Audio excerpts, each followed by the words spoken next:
Hello नमस्कार मित्रहरू, स्वागत छ इन्भेस्ट अलवेज च्यानलमा। र आज हामी फेरि उपस्थित भइसकेका छौँ तपाईँहरू समक्ष नेप्सेको अपडेट लिएर र केही इन्डिभिजुअल स्टकहरू लिएर। र तपाईँहरूलाई म यो भिडियो सुरु गर्नुभन्दा अगाडि के भन्छु भने यो भिडियो भनेको एजुकेसनल पर्पजको लागि मात्रै हो र यही भिडियोको आधारमा तपाईँले सेयरको खरिद बिक्री नगरिदिनु होला। आफैले पनि अध्ययन गर्नुहोला र आधारभूत पक्षहरू पनि तपाईँहरूले आफै एनालाइसिस गर्नुहोला र त्यसपछि मात्रै सेयर बजारमा चाहिँ तपाईँहरूले लगानी लाउनु होला भन्दै म नेप्सेको चार्टतर्फ लैजान चाहन्छु। नेप्सेको चार्ट खुलिसकेको छ र आजको कुरा गर्छौँ हामी। आज बुलिस क्यान्डल फर्मेसन भएको छ। आज 162.06 पोइन्टले बढेको छ। सम्भवतः हिस्ट्रीमा पनि यो एकदम ठुलो अङ्कको बढाइ हो आज भनेको। र 5.75%ले चाहिँ नेप्से बढेको देख्न सक्छौँ। र आज एउटा बुलिस इङ्गल्फिङ प्याटर्न बनेको छ। यसले चाहिँ नेप्सेलाई रिभर्सल प्याटर्न दिएको छ र धेरै माथिसम्म बढेर जान सक्ने र स्ट्रङ प्याटर्नको रूपमा चाहिँ हामीले लिन सकिन्छ। र हामीले आजको क्यान्डललाई मात्रै हेरेर चाहिँ नेप्से फर्क्यो भनेर भन्दैन, भोलिको क्यान्डल पनि हामीले हेर्नुपर्ने हुन्छ। भोलि पनि क्यान्डलहरू माथि नै बस्न सफल हुन्छ भने, आजको क्यान्डलभन्दा माथि नै बस्न सफल हुन्छ भने हाम्रो नेप्से करेक्सन चाहिँ सक्यो भनेर हामीले कन्फर्मेसन पाउन सक्छौँ। र त्यसै गरी म तपाईँहरूलाई पुरानो यो 18 अप्रिलको करेक्सन देखाउन चाहन्छु। यो 18 अप्रिलमा पनि यसरी नै एउटा बुलिस इङ्गल्फिङ प्याटर्न फर्मेसन गरेको थियो र लगत्तै भोलिपल्ट एउटा रेड क्यान्डल पनि फर्मेसन भएको देखिन्छ।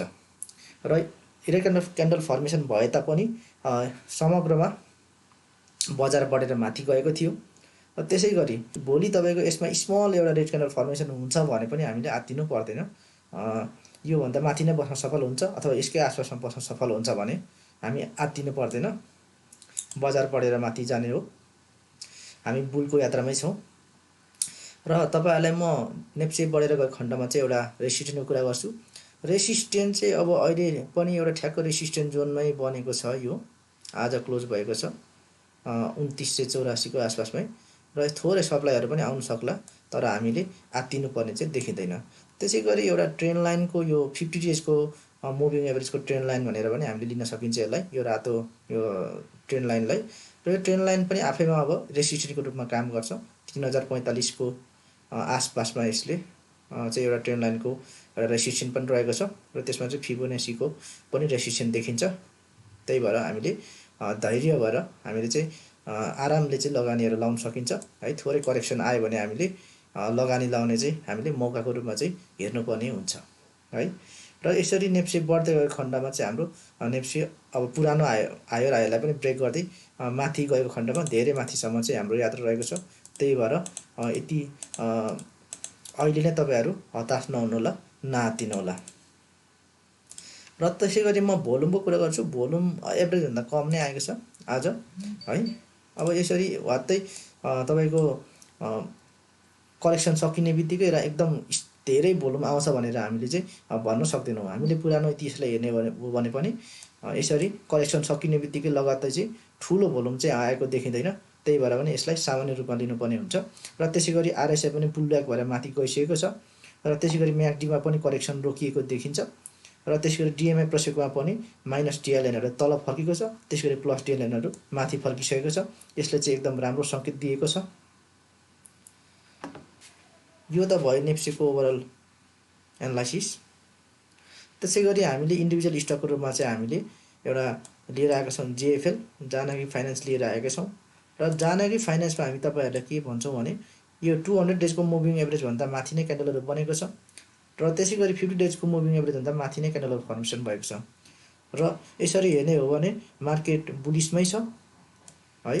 जेएफएल एकदम बुलिस मोडमै रहेको हामीले देख्न सक्छौँ। र यसमा हामीले बुलिन्जर ब्यान्ड लाउँछौँ भने बुलिन्जर ब्यान्डबाट हेर्ने हो भने यो बुलिन्जर ब्यान्डको मिडल ब्यान्ड आसपास आइसकेको थियो हिजो क्यान्डल, र आज फेरि यो मिडल ब्यान्डदेखि माथि नै बस्न सफल भएको छ। र यदि भोलिको क्यान्डल चाहिँ यो बुलिन्जर ब्यान्डको मिडल ब्यान्डभन्दा माथि नै बस्न सफल हुन्छ भने हामीले बाई इन्ट्री गर्न सकिन्छ। र यसको इमिडिएट टार्गेट भनेको 824 रहेको छ र हाम्रो नेक्स्ट टार्गेट भनेको 1087 लिन सकिन्छ। र यसमा आरएसआईहरू चाहिँ अपट्रेन्डमा गइसकेको छ, 59 रहेको छ। र फाइनेन्स सेक्टरमा यो जेएफएलमा पनि त्यति धेरै करेक्सन आएको छैन, जम्मा 4 दिन करेक्सन आएको देखियो र यसमा चाहिँ रिभर्सल प्याटर्न चाहिँ दिइसकेको छ र भोलि चाहिँ हामीले कन्फर्मेसन चाहिँ कुर्नु होला तपाईँहरूले। त्यसपछि हामीले बाई पोजिसन पनि लिन सकिन्छ जेएफएलमा र धेरै माथिसम्म बढेर जान सक्ने पनि हामीले देखेको छौँ। त्यसै गरी म्याकडीमा पनि करेक्सन चाहिँ सकिसकेको हामीले देख्न सक्छौँ। अब यसमा चाहिँ छिट्टै नै एउटा बाई सिग्नल चाहिँ भ्यालिड बनाउनेछ म्याकडीले र त्यसै गरी डिएमआई प्रोसेसबाट हेर्छौँ भने पनि डिएमआई प्रोसेसमा चाहिँ प्लस डिएलएनहरू चाहिँ यो 23 को आसपास पनि बनेको छ है र त्यसै गरी माइनस डिएलएनहरू माथि एकदम बढ्दो क्रममा थियो, त्यो पनि अलिकति एकदम ऱ्यापिडली माथि जाने क्रम चाहिँ थोरै घटेको छ र हामीले ओभरअलमा सन्तोषजनक नै रहेको हामीले जेएफएलमा पाउन सकिन्छ।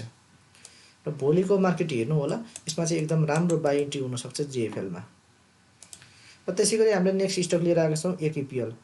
अरुण काबेली पावर लिमिटेडको हामी कुरा गर्छौँ। यसमा पनि आज बुली सिङ्गल फिङ प्याटर्न बनाएको छ, एउटा रिभर्सल सिग्नल दिएको छ र भोलि हामीले कन्फर्मेसन कुर्नुपर्ने हुन्छ र यसको चाहिँ 551 को एउटा चाहिँ एउटा सपोर्ट थियो। यो सपोर्टलाई चाहिँ हिजो यसले चाहिँ रेस्पेक्ट गर्न सकेको थिएन, तर आज यसलाई चाहिँ ब्रेकआउट दिएर माथि गएको छ है र अब भने सपोर्ट भनेको 551 नै हुन आउँछ यसको र यसको चाहिँ इमिडिएट टार्गेट भनेको 645 हुन्छ र नेक्स्ट टार्गेट भनेको हाम्रो 798 हुन्छ एकेपिएलमा। र यसमा भोल्युम चाहिँ कमै आएको छ है, भर्खरै मात्रामा करेक्सन चाहिँ हिजोसम्म चाहिँ एकदम स्ट्रङ करेक्सन भएको कारणले गर्दा पनि भोल्युम आज कम आउनु स्वाभाविक नै हो र आरएसआई पनि पुलब्याक भइसकेको छ र म्याकटीमा चाहिँ अब स्टिल सेल सिग्नल भ्यालिडै छ, तर पनि अलिकति यो जुन बायरहरू चाहिँ जति विक थियो त्योभन्दा थोरै मात्रामा बायरहरू पनि अब आएको चाहिँ देख्न सकिन्छ। जुन यो म्याकटी लाइनहरूको घटाइ चाहिँ अब अलिकति कम हुँदै गएको जस्तो पनि देख्न सक्छौँ।